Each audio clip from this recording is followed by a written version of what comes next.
Coucou tout le monde, j'espère que vous allez bien. Écoutez, moi ça va nickel. Alors je suis en pull alors que je vous filme, on est en juin, c'est horrible, il fait vraiment super froid en ce moment. Enfin bref, moi je sais pas quoi vous dire à part que le temps il est nul, mais nul, c'est horrible. Bref, aujourd'hui je vous retrouve dans la vidéo qui va être divisée en deux parties puisque de base je voulais faire tout en une partie mais vu que ça va être long, du coup je vais faire en deux parties. Du coup cette partie là ça va être le vocabulaire qu'on voit sur Bookstab, BookTok, Booktube. Le vocabulaire qu'on voit et que quand on est novice et bah on les comprend pas. Moi quand j'ai commencé à rentrer dans le Bookstab et le BookTok je ne comprenais rien et donc je pense que cette vidéo est intéressante pour ceux qui arrivent et qui ne comprennent rien. Et du coup de base je voulais aussi mettre ma façon d'annoter, ma façon d'écrire mes avis, mes notations et les applications que j'utilise. Mais du coup je vous le ferai dans une autre vidéo parce que je pense que j'aurai pas le temps. Donc j'espère que cette vidéo va vous apprendre des petits trucs. C'est parti.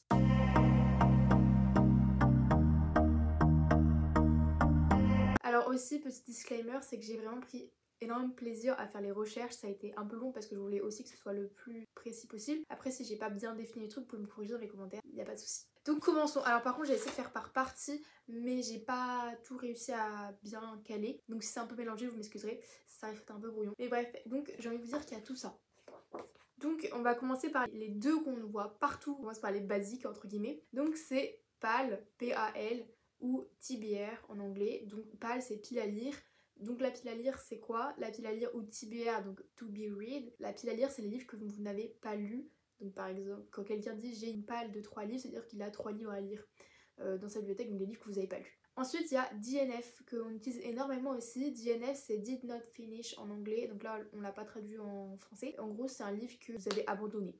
Voilà. Ensuite il y a RTC qu'on voit un peu donc surtout sur le Bookstyle, BookTok anglais. Donc c'est Review to Come, en gros là vous allez faire un avis mais elle va venir plus tard. Ce qui est mon cas très souvent.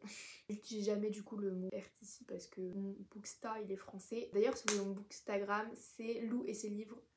Donc voilà, il est en bio si vous voulez. Ensuite, on utilise aussi énormément Book Boyfriends ou Book Girlfriends. Vous entendez parfois mon nouveau Book Boyfriends par exemple, c'est Arène du Pont des Tempêtes.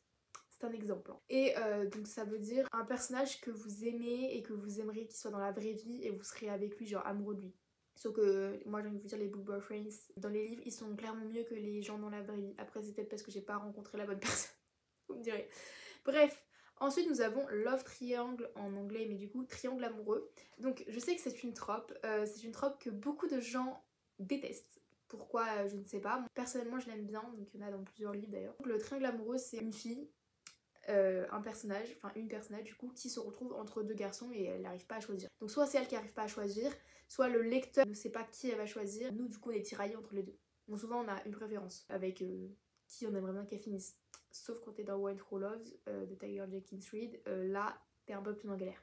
Ensuite on a Reading Slum. Reading Slum c'est quelqu'un qui est dans une période à vide dans sa lecture. C'est-à-dire qu'il y a eu trop, par exemple un trop plein de lectures d'un côté ou des trop mauvaises lectures d'un côté et d'un moment donné et du coup on a plus envie de lire. Du coup c'est dans une période à vide. Ensuite on a le mood reader, à contrario du coup du free range reader.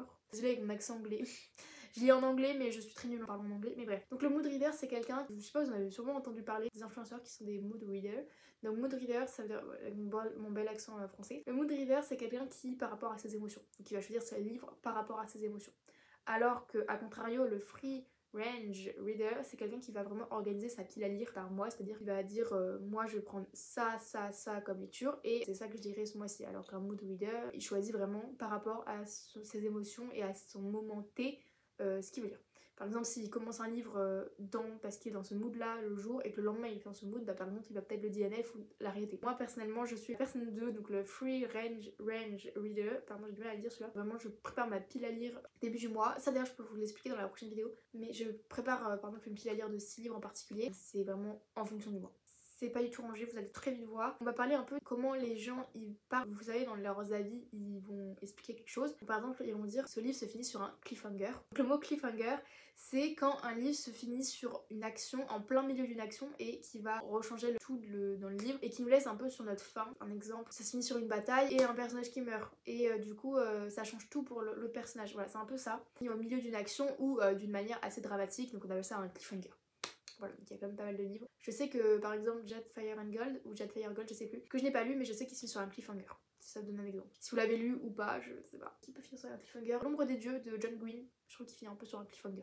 Voilà, pour donner des exemples. Ensuite, CW ou TW, ça va être content warning ou trigger warning. Donc trigger warning ou content warning, ça veut dire les choses qui peuvent être sensibles pour certains lecteurs. Ça va être par exemple harcèlement, violence, etc. etc. Et ça va être mis en début de livre par exemple pour prévenir le lecteur qu'il peut y avoir des scènes qui peuvent heurter la sensibilité de certains. Bon là c'est écrit avertissement de contenu mais voilà. Moi ce que je n'aime pas c'est que dans certains livres ils ne le mettent pas parce que moi j'aime bien l'avoir pour savoir. Par exemple les deux sexus je sais qu'il y a l'air d'avoir dans les Korrigan, j'en ai qu'un donc je pourrais pas vous dire. Il y en a parfois je crois dans les Hugo Poche si je me trompe pas. Bon bref il n'y a pas dans tous les livres mais il y en a certains et je trouve ça très bien parce que pour ceux qui sont sensibles c'est important de les mettre. Personnellement j'aime bien les avoir. Ensuite vous allez voir souvent dans mes avis je vais vous parler du world building, ça veut dire on parle de l'univers qui est très bien construit, qui est très bien fait. Encore l'exemple le pont des tempêtes, le world building il est très bien construit, très bien fait, très intéressant. Il est juste fou, bah voilà, c'est comme ça qu'on va dire, au lieu de dire la construction ou l'univers est super bien fait, on va dire le world building est incroyable.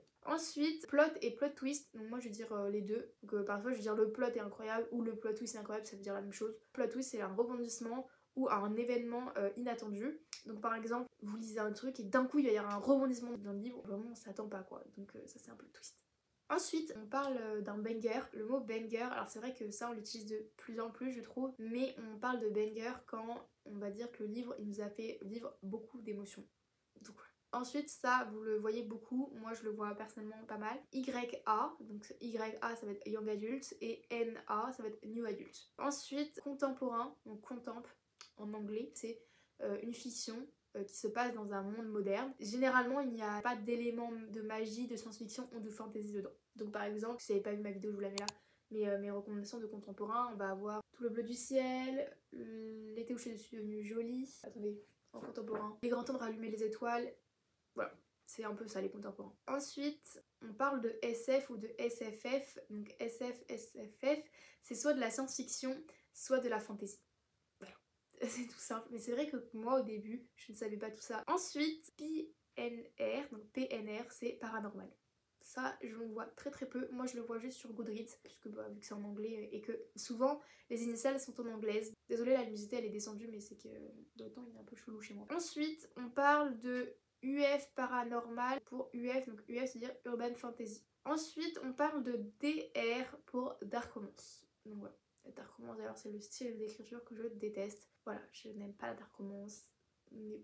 Ensuite, magical réalisme ou contemporary fantasy, fantasy contemporaine ou réalisme magique, je pense qu'on peut dire, je sais pas, j'utilise qu'en anglais. Fantasy contemporaine, pardon, c'est quelque chose qui va se passer dans le monde actuel, dans un monde moderne, mais on y rajoute des éléments de fantasy dedans. C'est différent de la fiction contemporaine.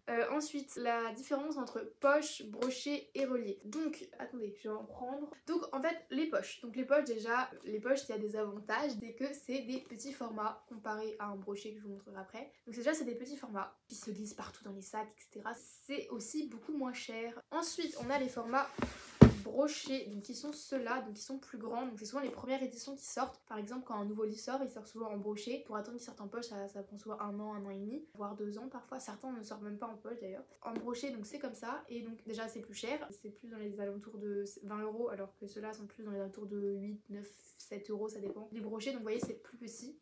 Et ça prend plus de place. Et ensuite on a la dernière version qui est la version reliée. Donc souvent les versions reliées, il y en a un qui sort en format brochet et en format relié, donc les deux éditions. Donc, les formats reliés c'est comme ça, donc déjà parfois il y a des jaquettes, parfois il y en a pas. Et pardon ma voix il y a des rails. Et en fait c'est un hardcover, donc là par exemple vous avez parfois des fanarts. Et en fait vous avez...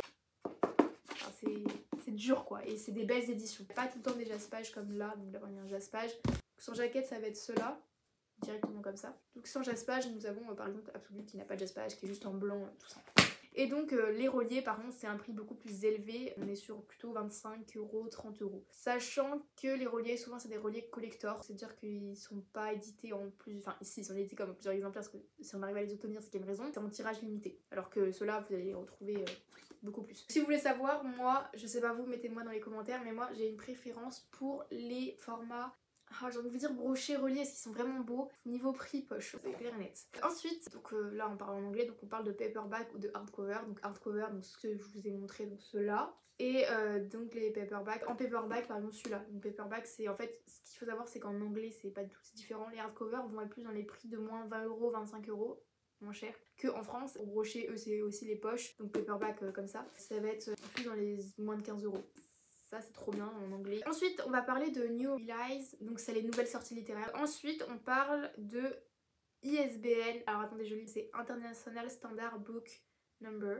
Donc en fait l'ISBN c'est que chaque livre a un ISBN qui lui est propre, chaque titre a un ISBN qui lui est propre et en fait c'est son identité. C'est comme nous on a une identité et bah le livre il a aussi son identité. Donc là par exemple, là il y a l'ISBN ici, juste là.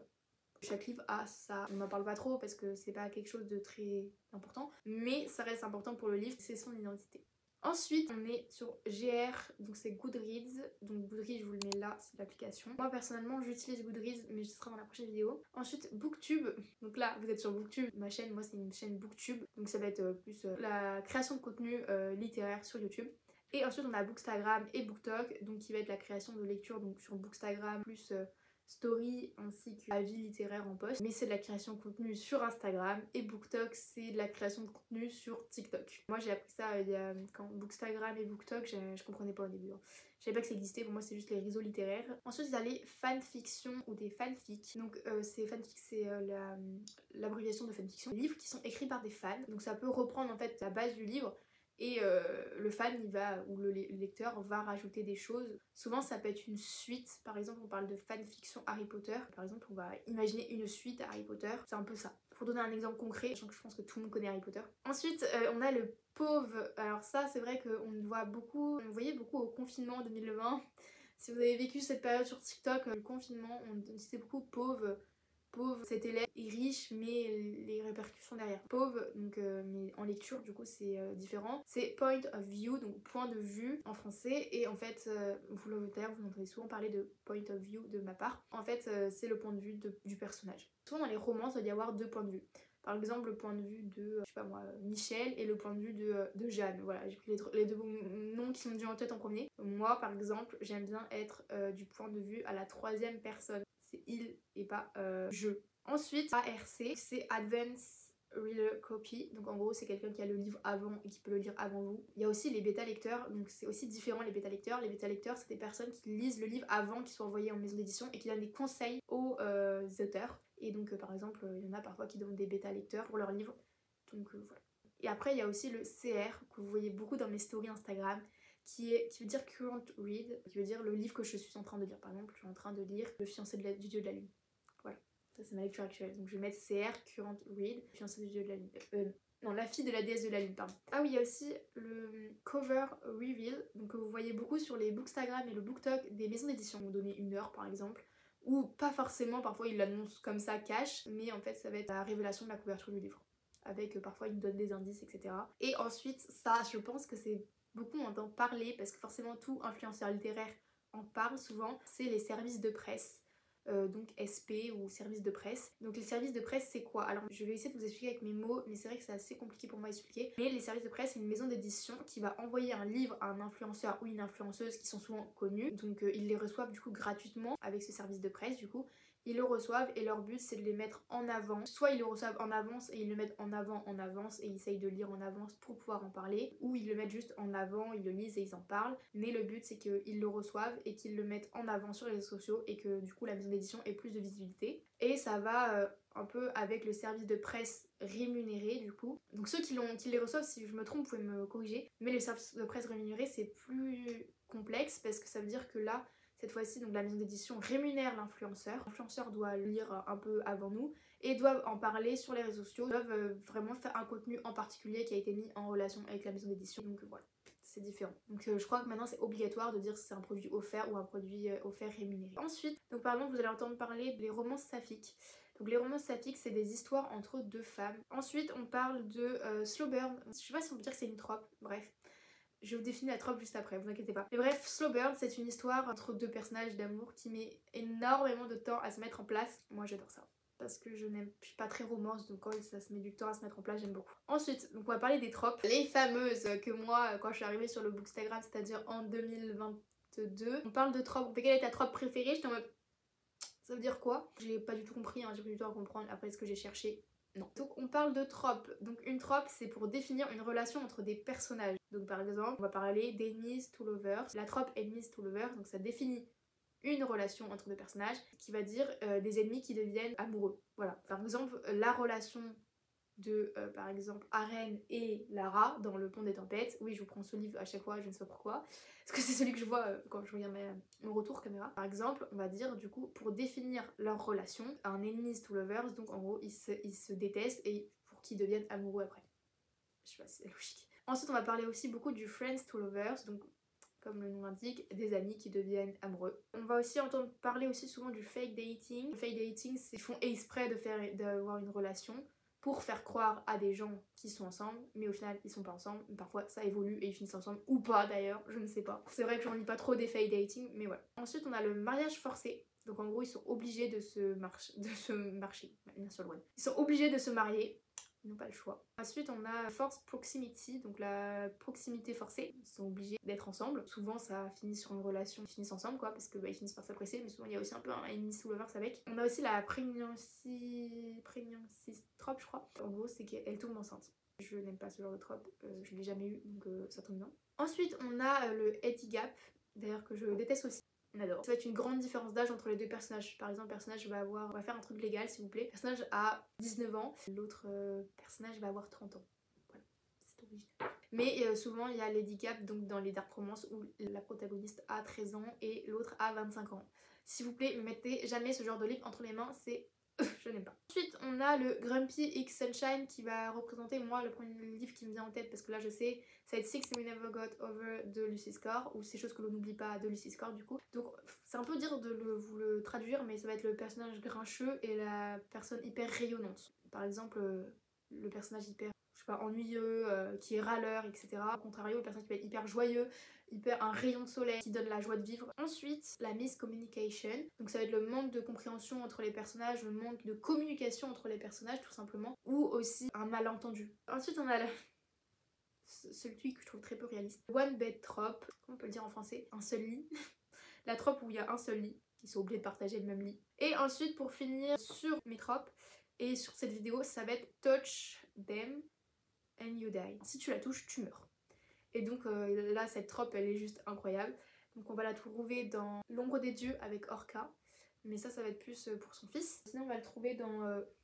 je vais vous énerver avec celui-là. Le Pont des Tempêtes. Donc voilà pour les tropes. Donc là, je vous ai présenté les principales tropes. Après, il existe plein. Il y a aussi du coup le triangle amoureux qui rentre dans cette trope, ou le slow burn. En espérant que j'ai pu un peu balayer tout et j'ai pu vous aider si vous venez de rentrer sur ces réseaux littéraires. Donc j'espère que cette vidéo vous aura plu. Sur ce, si vous avez aimé cette vidéo, n'hésitez pas à la liker, à commenter cette vidéo.